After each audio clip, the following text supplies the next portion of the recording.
Bonjour à tous, je vous propose cette fois-ci une nouvelle approche avec Tristan de chez Prova Gourmet. Bonjour à tous, je suis ravi de vous retrouver aujourd'hui. Je vais vous présenter une recette de religieuse à la vanille bourbon de Madagascar et noisettes.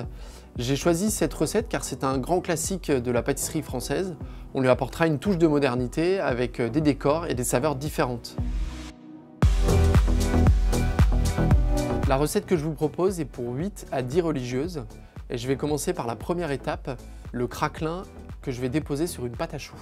Pour faire ce craquelin, je vais avoir besoin de beurre doux, d'une poudre d'amande blanche. Je peux également utiliser poudre de noisette, poudre de pistache selon la recette que l'on fait, de sel fin, de farine T55 et d'un sucre cassonade. C'est parti!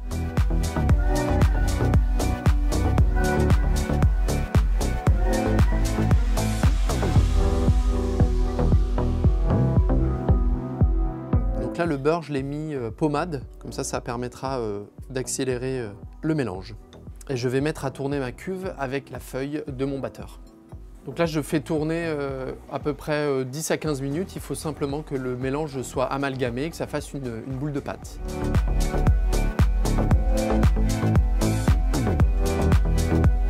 Donc là, je vais débarrasser le craquelin sur une feuille de papier sulfurisé pour l'étaler. Donc là, je l'étale très fin, à peu près 2 mm. L'important, c'est d'être le plus régulier possible. Vous pouvez également utiliser votre laminoir.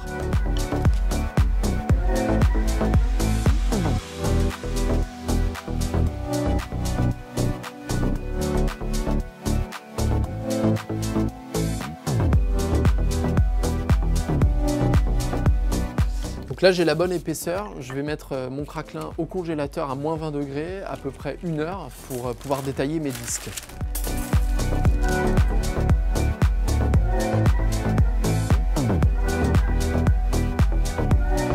Deuxième étape, je vais réaliser ma pâte à choux. Pour la recette, je vais avoir besoin de lait et d'eau que j'ai pesé dans ma casserole, de sucre, de sel, de beurre doux coupé en petits cubes, d'œufs entiers et d'une farine T45 que j'ai tamisée. Je mets donc ma casserole sur le feu. Je vais incorporer le sel, le sucre et ensuite mon beurre. Je vais mettre à chauffer et attendre l'ébullition.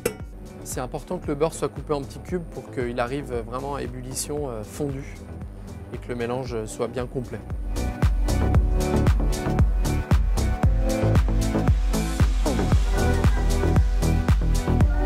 Voilà, j'ai mon ébullition, je me mets hors du feu et là j'incorpore la farine en une seule fois et je mélange au fouet.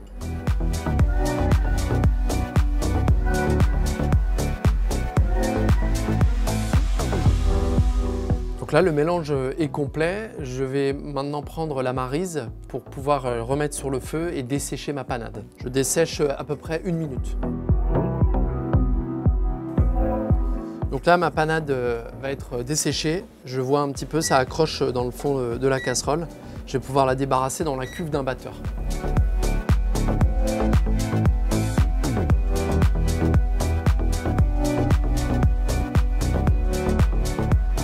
Là maintenant, je vais verser mes œufs dans le mélange qui est au batteur en train de tourner depuis 1 à 2 minutes. Je vais verser à peu près les œufs en 3 fois.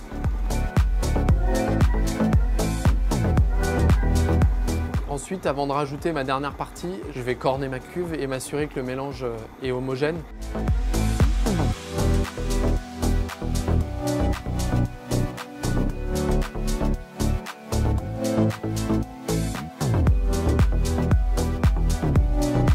Ma pâte à choux est maintenant prête, je vais pouvoir la pocher. Avec une douille de 12, je vais pouvoir faire donc mes 2 tailles de choux. Je vais commencer par le petit chou de 2 cm.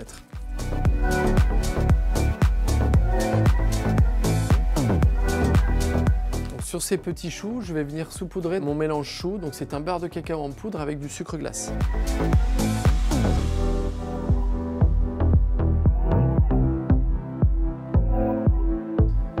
Maintenant, je vais le mettre au four à 130 degrés pendant à peu près 30 minutes et je terminerai la cuisson à peu près 10 minutes à 150 degrés.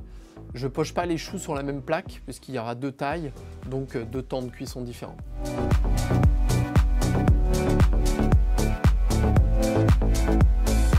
Maintenant, je vais pocher les gros choux à peu près 3 cm.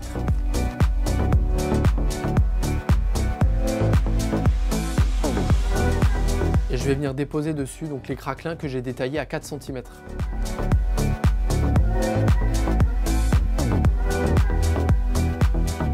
Et donc je vais cuire ces gros choux à peu près à 170 degrés pendant 30 à 40 minutes.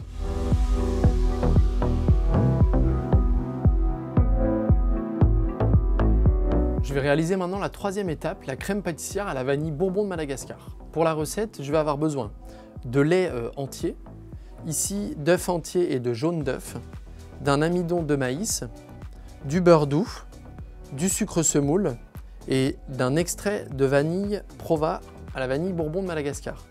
Donc l'avantage de ce produit, c'est vraiment, on enlève les temps d'infusion par rapport à une gousse de vanille. C'est un concentré de saveur en version liquide.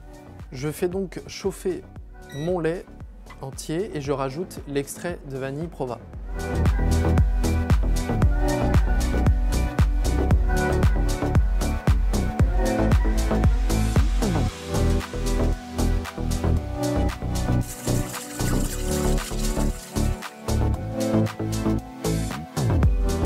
Quand mon mélange est blanchi, je vais rajouter mon amidon de maïs.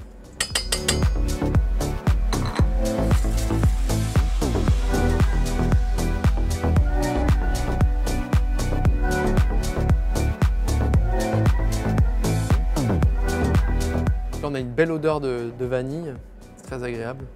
Donc quand ce mélange est chaud, je vais le verser sur mon mélange blanchi. Je remets ce mélange dans ma casserole et je remets sur le feu à cuire. Là, je vais activer l'amidon de maïs, ma crème pâtissière va épaissir. Donc vraiment, vous voyez, par rapport à une infusion de vanille, on a gagné du temps. Si on travaille d'autres origines avec Tahitian 6 ou des origines plus sur le café, on apporte vraiment une saveur différente et un peu de modernité à vos recettes. Donc là, je garde ma crème pâtissière sur le feu pendant à peu près 1 minute. Voilà, donc là, la crème pâtissière est un petit peu plus liquide. Hors du feu, je vais rajouter le beurre. Le beurre va vraiment venir apporter de la gourmandise à la recette. Donc, une fois que le beurre est incorporé, je vais réserver la crème pâtissière en commençant dans une cellule de refroidissement et ensuite au réfrigérateur pendant à peu près 2 heures.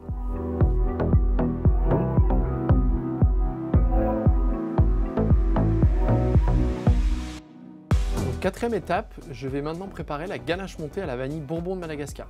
Pour la recette, je vais avoir besoin de crème à 35%, de masse gélatine. Donc moi, j'utilise de la masse gélatine plutôt que de la feuille. Je trouve que c'est plus précis et plus rapide pour la production. Un deuxième poids de crème à 35% également, de chocolat blanc et de gousse de vanille Bourbon Madagascar Prova Gourmet. Donc celle-ci, vous vérifiez bien la qualité de la vanille. Il faut qu'elle soit brillante, flexible comme ça, elle n'est pas sèche et un profil aromatique très intéressant. Vous pouvez également utiliser d'autres origines, origines de Tahiti ou bien d'un pays africain, Ouganda, vraiment pour avoir différents profils aromatiques. Donc maintenant, je vais préparer l'infusion. Donc je vais faire chauffer la première partie de crème dans une casserole et je vais gratter à l'intérieur les gousses de vanille. Donc on a vraiment une gousse bien brillante, humide mais pas trop. Et à l'intérieur, on vient libérer les grains. Et je viens tout mettre dans la casserole. Vous pouvez également faire des infusions à froid. Donc là, je fais chauffer, pas nécessairement faire bouillir, vous pouvez faire chauffer aux alentours de 70 degrés. Ensuite, je filme la préparation et je vais réserver 1 nuit pour avoir une infusion lente et une infusion complète. Donc ça, c'est l'infusion que j'ai préparée la veille. Donc je vais récupérer les gousses de vanille et je vais simplement les gratter pour enlever un maximum de crème et les réserver.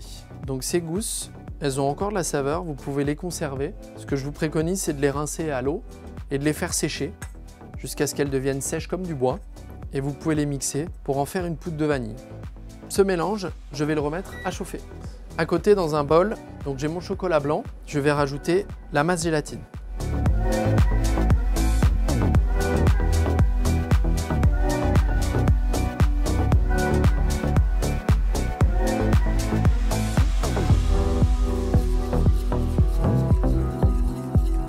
Je m'assure que le chocolat blanc et la masse gélatine soient bien fondus avant de rajouter mon deuxième poids de crème froide.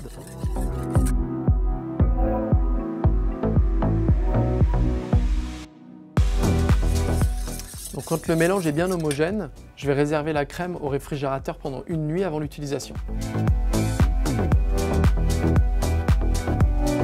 Je vais maintenant préparer la 5e étape, le caramel chou, qui va me permettre de glacer les petits choux de la religieuse. Je vais avoir besoin pour la recette de sucre semoule, de glucose que j'ai pesé directement dans la casserole et de nougat sec pour éviter que mon caramel redevienne humide trop rapidement.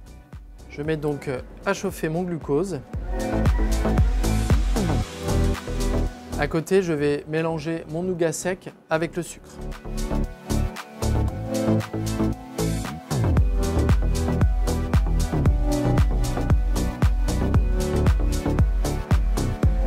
Donc là, mon glucose est fondu. Je vais pouvoir incorporer mon sucre au fur et à mesure. Vous attendez bien que la première partie de sucre soit fondue avant d'en rajouter.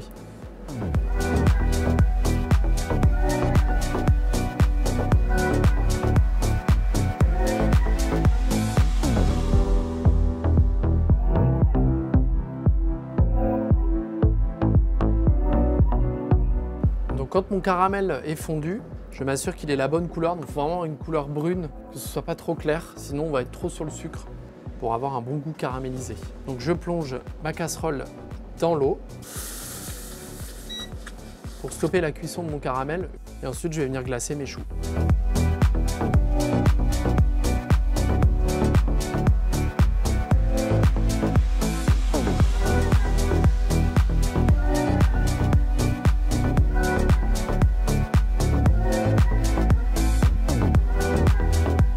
Maintenant, je vais laisser refroidir les choux le temps que le caramel durcisse, à peu près 10 à 15 minutes.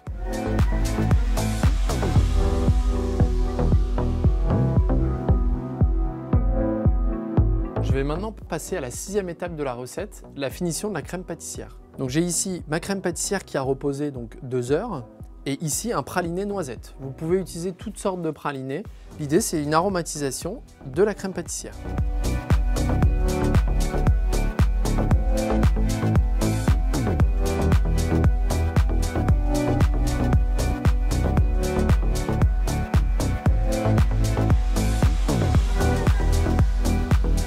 Ma crème est prête, elle est bien lisse et brillante, elle est onctueuse, je vais pouvoir la mettre en poche. Donc maintenant je vais passer au garnissage des choux. Je vais utiliser donc la crème noisette mais également du praliné pur que j'ai mis en poche.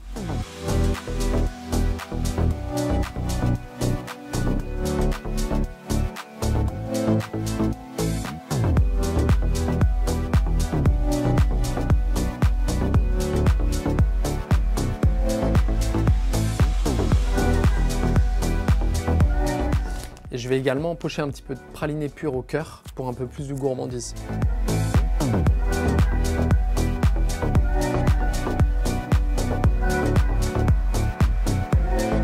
Et maintenant, je vais passer à la 7e et dernière étape, le montage et le décor des religieuses vanille bourbon de Madagascar et noisettes. Pour le montage et la finition des religieuses, j'ai préparé des décors chocolat. J'ai tout simplement étalé du chocolat au lait au point entre 2 feuilles et j'ai détaillé des disques de 4 cm de diamètre. Vous pouvez imaginer toutes sortes de formes, des étoiles, des triangles, pour donner un autre style à votre religieuse. Vous pouvez tout simplement ensuite refondre les chutes de chocolat ou les remettre dans votre tempéreuse. Et maintenant, je mets la ganache montée qui a refroidi pendant une nuit dans la cuve d'un batteur. Là, il faut bien surveiller l'émulsion de la ganache montée pour pas trop qu'elle soit émulsionnée.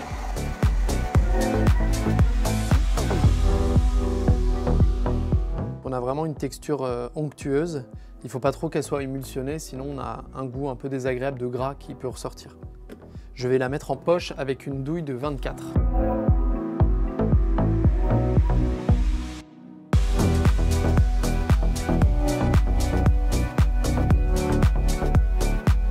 Je vais venir maintenant déposer les petits choux qui sont glacés au caramel sur la ganache montée.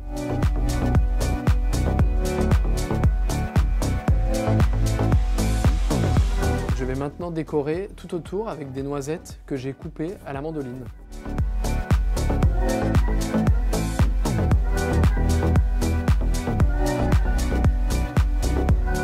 Et maintenant, donc pour assembler les deux, je vais coller la partie du haut avec un petit peu de ganache montée qu'il me reste.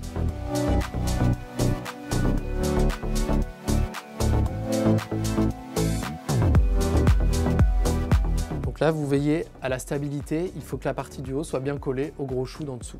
Et donc maintenant, pour la petite touche finale, je vais mettre un petit peu de poudre de vanille Prova Gourmet. Ça va accentuer le côté pointé de la vanille pour un côté encore plus gourmand.